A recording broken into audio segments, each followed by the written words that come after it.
Hello and welcome to this lesson on two factors today explaining the rise of the Nazis. The first factor that we're going to look at is the one that's on the screen, the role of the ruling elites, and then there will be a second factor which we will refer to as divisions on the political left. These are both fairly short factors. The latter that we're going to look at is less important than the one we're going to focus on right now. Now, if you can recall back to the very first lesson that we had on why the Nazis came to power, we touched on long-term class antagonisms that were in existence in the Weimar Republic. And the point I was trying to make in that lesson was that there were ruling elites within Germany. They are the industrial class, they are the landowning class, they are the kind of military establishment, they are maybe even the civil service. These groups were never really keen on democracy. They were very much opposed to the Weimar Republic from the outset. Many of them were monarchists. Some of them would have preferred a more authoritarian leader. They were united in terms of their opposition to socialism, definitely opposed to communism, but they were also opposed to democratic parliamentary socialism. And the point that I was making in that first YouTube lesson was that if an opportunity arose to maybe overthrow or to possibly put in place a figure, a leader, into the post of Chancellor who could rule by Article 48, if that chance materialised, then maybe these ruling elites would favour it, because it could be the beginning of the end of Weimar democracy, and therefore the beginning of the end of the socialism via the back door.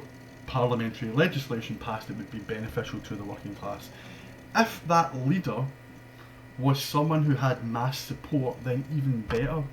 I.e., if the leader who was put into power had support, let's say, of the majority of the middle class and large sections maybe of the ruling class, and sections of the kind of peasantry supported this leader, then ideal, because it would look like democracy has brought that person to power.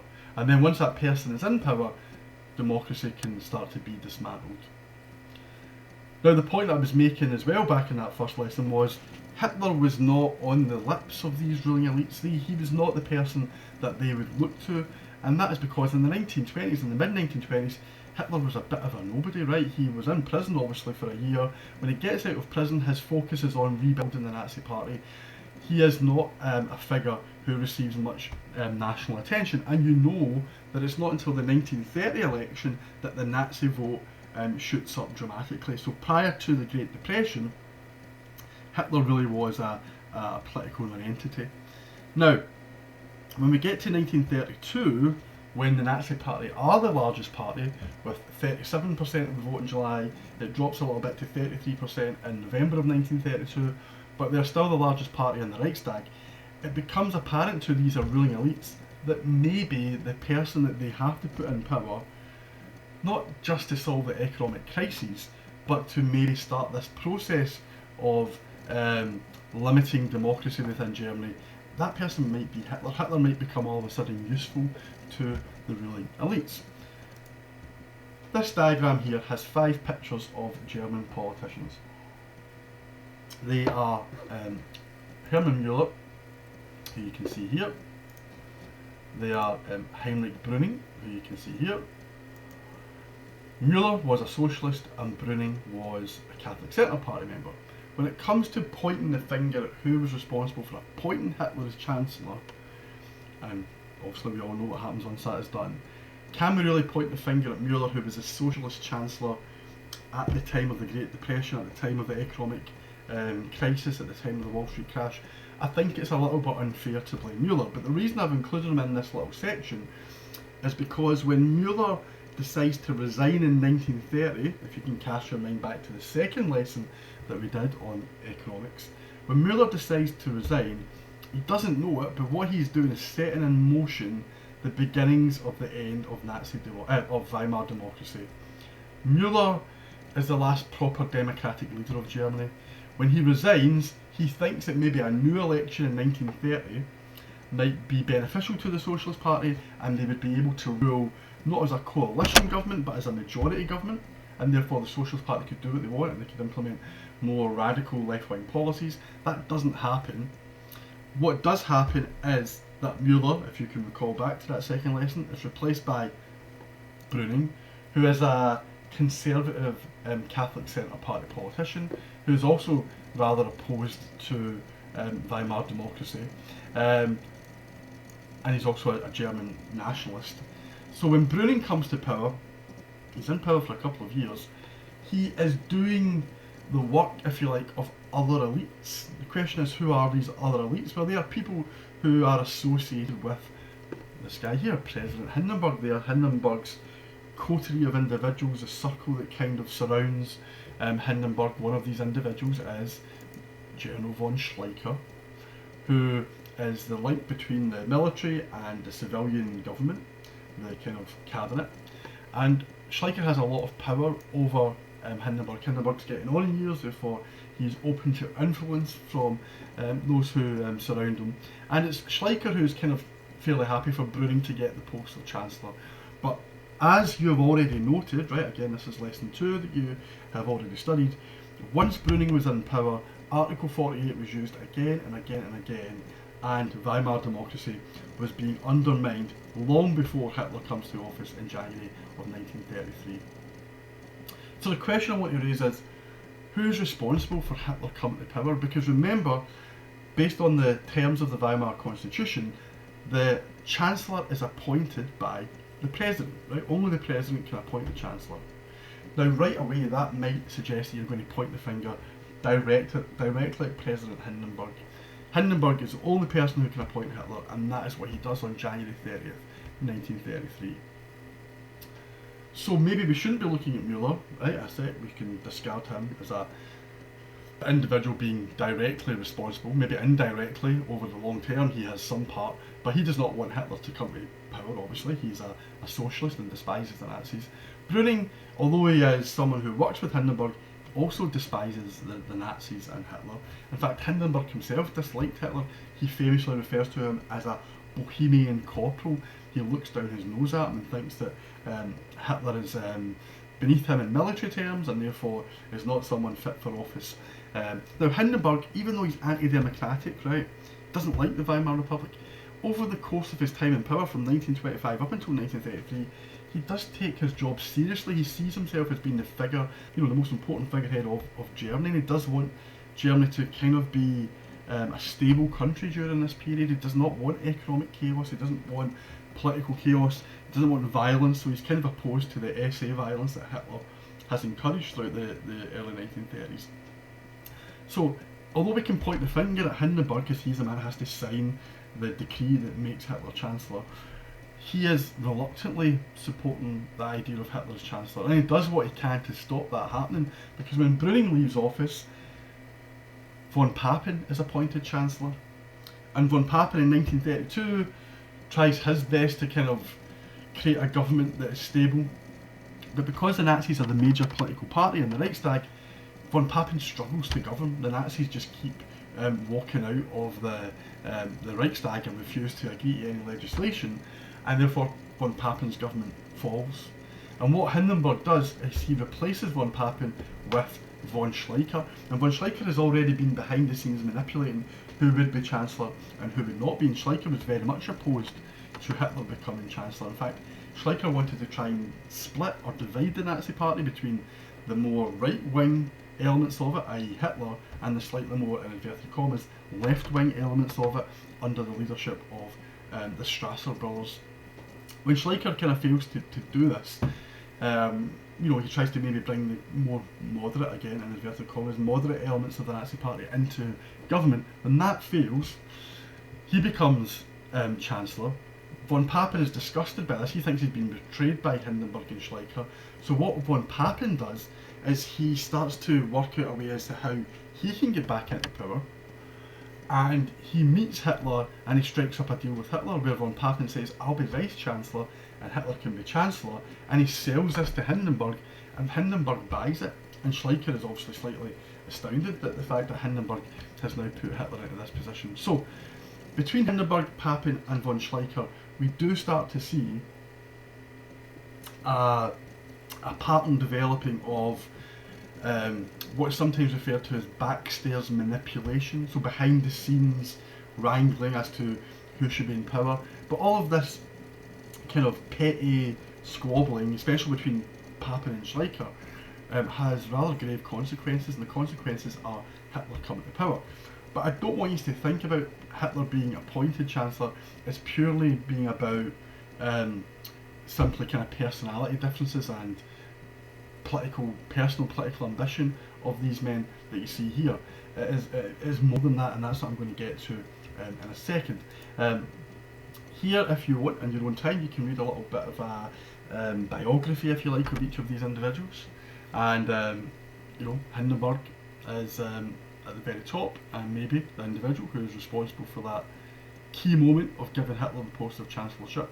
Then you get a little summary of Mueller, Brune, Papen and Schleicher. You can read these in your own time, and I would really encourage you to read this as you can with this kind of timeline of main events. So you've got Mueller's government, Brune's government, Papen's government, and then Schleicher's government. And this all ends with Hitler becoming Chancellor. He actually doesn't become Chancellor until the 30th of January 1933. So if we move on to the next slide, there's a little bit here I want you to really focus on. You might even want to write this down if you want. It's just the 4 or 5 lines at the top, and it just tells us the story as to what exactly happened as to how Hitler was appointed Chancellor, but also it gives us a glimpse into who else might be responsible for this decision-making process. It says, on the 4th of January 1933, the he in question is Franz von Papen, who's just been removed from office as Chancellor. He meets with Hitler in the house of the Dusseldorf banker Kurt von Schroeder. Like many other businessmen, Schroeder had become convinced that only the inclusion of Hitler in the German government could restore political order and avert a shift of the political momentum to the left, where the communists were continuing to gain votes. We'll look at the election table again later on in this lesson, but just to give you a quick idea, the Communist Party vote does increase. By November of 1932, the Communist Party have 16.9% of the vote. Now that is less than half of the amount of the vote that the Nazis have, right? But it's an increase over the course of the last couple of elections between July 1930, July 32, and now November 32. The communist vote has kind of steadily increased. So the other dimension that I want you to think about in terms of who is responsible for appointing Hitler as Chancellor are the bankers like von Schroeder, the business industrial class, and these elites who think that Hitler is better than the worst case scenario, a combination perhaps of socialists and communists, although that might be unlikely as we will see in the next factor. But that is the main fear, the continued growth of the radical left. There's a documentary that you're going to watch in a week or so's time. This documentary is called The Nazis: A Warning from History. And in this documentary, what you will see is a letter being written to Hindenburg by the top economists within Germany. The main figure is a guy called Hjalmar Schacht, right, who would eventually become the economics minister under the Nazis, right? Hitler rewards him for his work that he does in assisting Hitler becoming Chancellor. And Hjalmar Schacht writes this letter to Hindenburg and says the country is in grave danger of falling into real economic chaos. And if that is the case, who do you want to be the leader? The communists or Hitler and the Nazis? And there was only one answer to that question, obviously.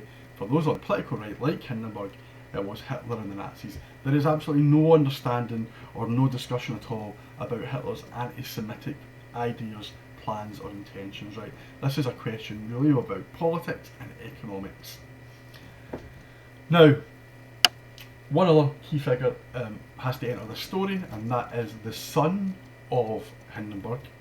Hindenburg's son, called Otto von Hindenburg. He is someone that can convince his father to just go that extra yard and accept that he has to appoint Hitler. Hitler and von Papen basically do their best to convince Hindenburg's son that Hitler is the way forward, and then once he has been convinced, convincing the father is not too difficult. So the appointment of Hitler is not just to do with a few kind of political elites, and as I say, kind of political infighting about who would be the Chancellor or who would be Vice Chancellor, and von Papen does become Vice Chancellor, and von Papen thinks he can control Hitler. That was clearly an error of judgment.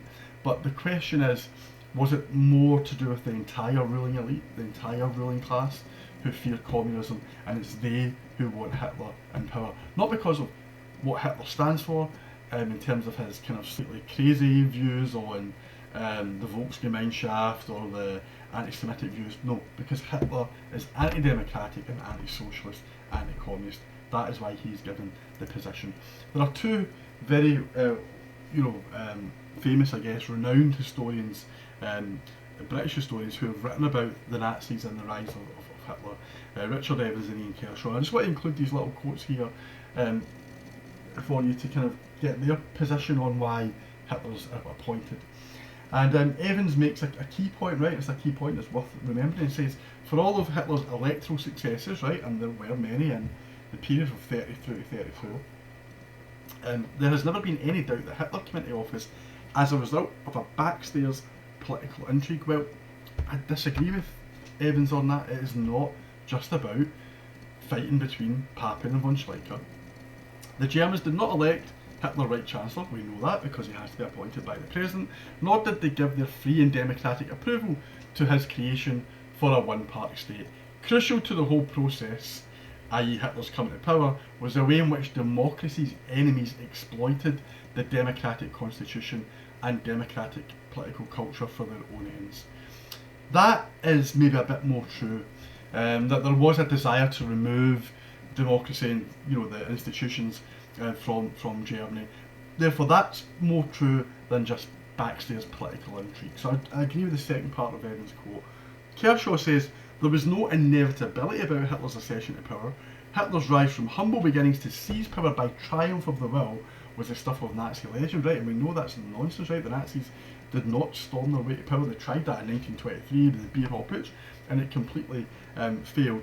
In fact, political miscalculation from people like von Papen, with those who had access to the corridors of power, rather than by any actions on the part of the Nazi leader, played a larger role in placing him in the Chancellor's seat. Well, there is some truth in that, but the political miscalculation was not simply about Hitler being the right man or not being the right man, and thinking that Hitler could be controlled. It goes more than that. It was about a destruction of democracy, and I think that's something that Kershaw really should add to this. This was, it was worth taking the risk basically for the ruling elites. Hitler might end up being a bit of a madman, but they thought they could control him, fair enough, but it was worth taking the risk because removing any threat of communism was much more important. So that's the first factor that I want to focus on today. The second factor that is still part of this discussion as to why the Nazis come to power is what we call divisions on the left, and I'll keep this very brief, right? This is quite a short factor.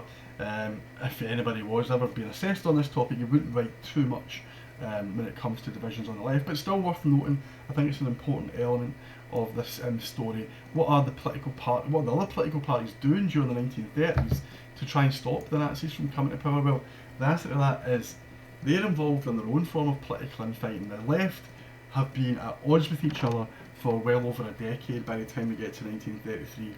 The two parties we're talking about here are the KPD. This is a KPD election poster. This poster is suggesting that the Communist Party, the Communist Fist, should come down and destroy the system, the political system of the ruling elites who prop up capitalist Weimar democracy. And what the Communist Party here are doing is they're not just smashing your upper classes and your middle classes and your military, but also the Social Democrats who are part of this, in their view anyway, elites. They are very much part of the fabric of Weimar democracy. Here is a election poster from the Social Democrats, and it says gegen, right, which just means against.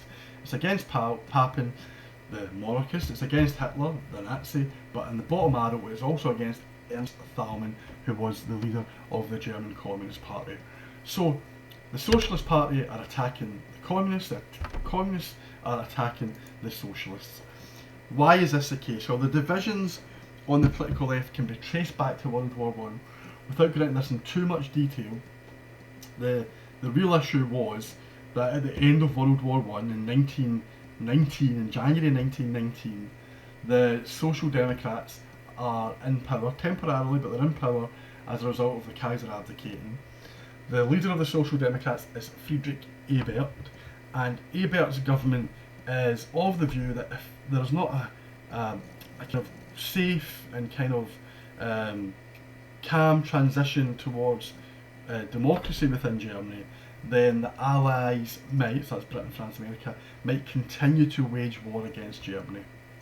That is Ebert's view. Ebert thinks, therefore, that any type of political unrest will cause Germany external problems. And the main issue is obviously the communists and their desire to stage a revolution within Germany. We know that the communists at this point within Germany were known as the Spartacus strike, led by Karl Liebknecht and Rosa Luxemburg. Remember, in 1917 we have the Russian Revolution, and Russia becomes communist, and the monarchy are eventually killed by the Bolsheviks. That is a fear now, the fear that there could be a communist revolution in other countries. That is a fear that exists within Britain and France and the United States. And therefore, Ebert thinks, so it's the head of the SPD at this point, that Germany can't go down that same route because they could be invaded by the Allies. Now, what happens, you might recall this from the German Revolution lessons that you did back in previous classes. What basically happens is that the army, or sections of the army, a paramilitary group called the Free Corps, they are asked by Friedrich Ebert's socialist government to basically defeat the Spartacus communist revolution. And they do so in January 1919, but they do so in the most violent and bloody of ways, where the Freikorps murder Karl Liebknecht and dump his body in the lake in the middle of Germany's largest park, the Tiergarten. And for Rosa Luxemburg, they do something similar. They murder her and they throw her in a canal in West Berlin. Because of this split between the socialists and the communists, who, remember, were the same political party in 1912 when the Socialist Party get their 110 seats in the Reichstag. They were the same political party, but they split during the war into independent socialists, and then socialists and independent socialists either become communists or they go back to the Socialist Party. So they split during the war, and they never really heal that division. And what happens in January 1919 makes things worse. During the 1920s and early 30s, the KPD were being directed by the Comintern, that's the Communist International from the Soviet Union, and they consistently attacked the SPD. In fact, they even used this phrase, the social fascists, by saying that the SPD, by involving themselves in Weimar democracy and in Weimar governance, that they were fascists. That term probably did not help, right? The consequences of all of this can be seen in points 1, 2 and 3. So the KPD, SPD undermine each other, and in the process undermine the left, when they really should have been directing their time and energy towards attacking the Nazis. Number 2, violent street fighting between the KPD and the Nazis. So that's the KPD paramilitary group, the Roter Front or the Red Front, and the Nazi paramilitary group, the SA or the Sturmabteilung or the Brown Shirts. The street fighting that takes place between these two groups, right? Communists beating up Nazis, Nazis beating up communists. That meant that it looked like the Weimar Republic couldn't deal with violence, that it couldn't deal with the kind of chaotic extremes in Germany's political life. And that made social democracy look bad, and therefore it made the Social Democrats look bad. So that's another issue, if you like, in terms of something that the Communist Party, although they were, rightly defending themselves and, fighting against fascists, there's no disputing the moral or ethical desire to do that. They undermine democracy in the process. That's one of the kind of indirect consequences. And number 3, there is no effective left-wing electoral challenge to the Nazis because they are split. If we go to the election tables once again, if the socialists and the communists could somehow have put their divisions aside, which would have been pretty hard to do, right? Hence why it never happened. But let's just say in an imaginary world they did, and you put their 1932 votes together. So let's take the November 1932 vote, 16.9% for the Communist Party, 20.4% for the Social Democrats. You get 37.3%. The Nazis in November of 1932 received 33.1%. So the left-wing bloc, right, of socialists and communists would have been higher than the Nazi vote. Now, there's a bit of historical speculation here. Hitler could still have been appointed Chancellor. In fact, maybe he would have been appointed Chancellor even more quickly, because this was a real threat from the political left if there had been a united Communist and Socialist Party. But what it might have done, it might have put caution into Hindenburg and the ruling elites, because there might have been a real fear of civil war if democracy was dismantled with such a large left-wing political bloc within the country. But we will never know. And the fact of the matter is, Hitler is appointed Chancellor, even though the Nazi vote starts to decline between July 32 and November 32.